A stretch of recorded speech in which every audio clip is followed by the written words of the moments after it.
I had a great conversation last week with another Agile coach, and she inspired me to put together this little series about 5 habits of happy Agile coaches. There's been a lot that's gone on over the last year that has brought people in our industry down, whether it's conversations about the future of Agile or layoffs that keep happening. And so I'm sharing these tips with you to hopefully inspire you to bring a little bit of positivity back into your day along the things that you can control. First tip I have is to start the day with something that you love. So sometimes when we do the work of agile coaching, we get into difficult conversations or we have parts of our job that we don't love or enjoy. Not every day is an awesome day in the work of an agile coach. So I like to counterbalance sometimes the difficulty of the work by starting my day with something that I enjoy and getting some positive emotions going before I've even started my day.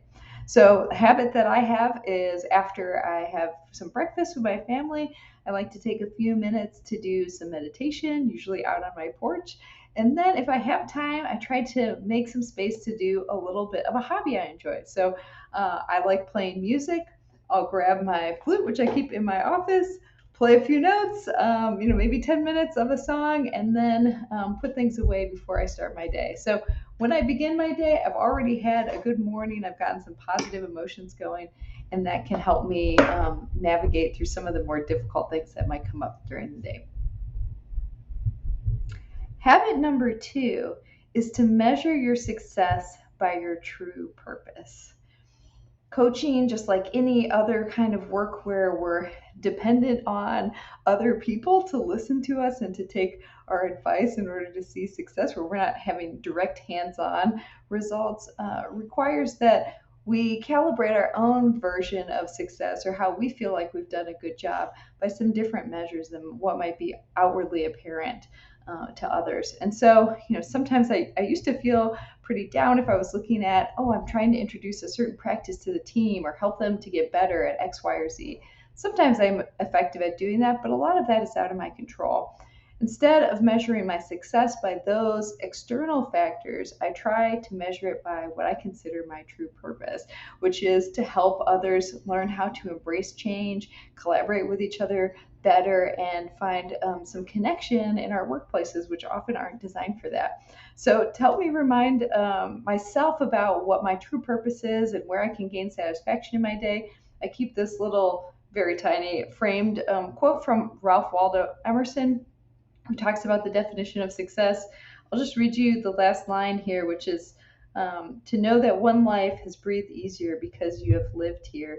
This is to have succeeded. So, if there's one life that you can make breathe easier through your interactions in the day, that is a great measure of success and something you can be proud of. Habit number 3 is always be experimenting. If we're trying new things, we're learning.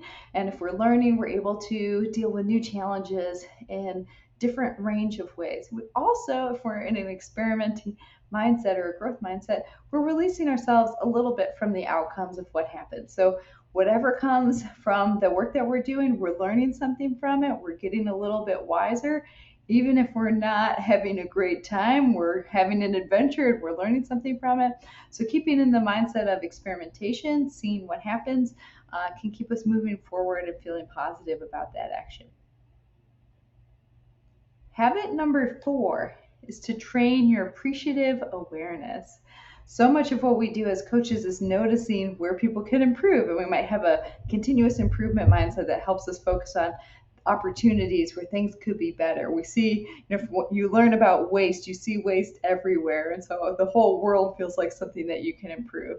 That spirit is essential to our work, and it can also cloud over a little bit of our joy. So if we spend time also tuning our awareness to the things that are working well and what we can appreciate about our own interactions with the teams and the people that we're serving and about the things that they're doing, we can bring a lot of positivity and good feeling into our day-to-day interactions and into our work. I will tell you that a lot of the work that I'm doing with teams now is helping them to notice what they're already doing quite well. That's a huge source of strength and inspiration, and it can help people build confidence that they can take on a new change going forward.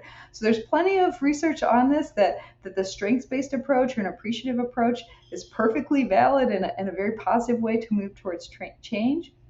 So if that's not something that you've trained over time, spending a little time training your appreciative awareness is very useful.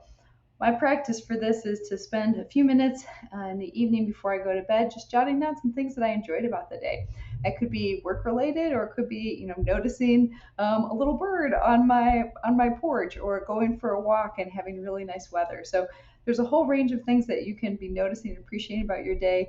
Spending some time to think about that will improve your overall well-being. The last habit I have to share with you is to create community and focus on the individuals and interactions throughout your day. It's very easy to get sucked into conversations about processes and tools.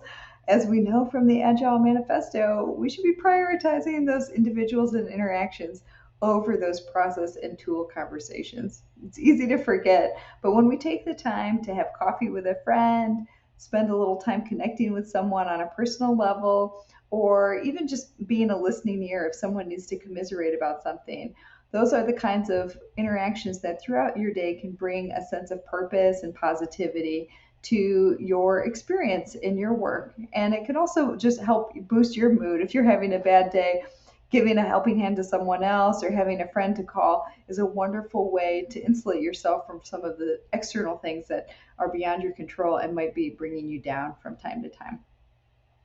For that reason, I'm very excited to announce that I'm going to be launching a new program called Happy Agile Coaches.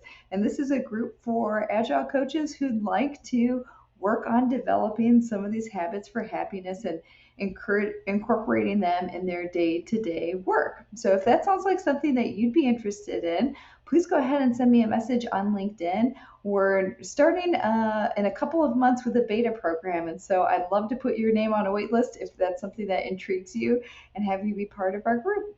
Thanks.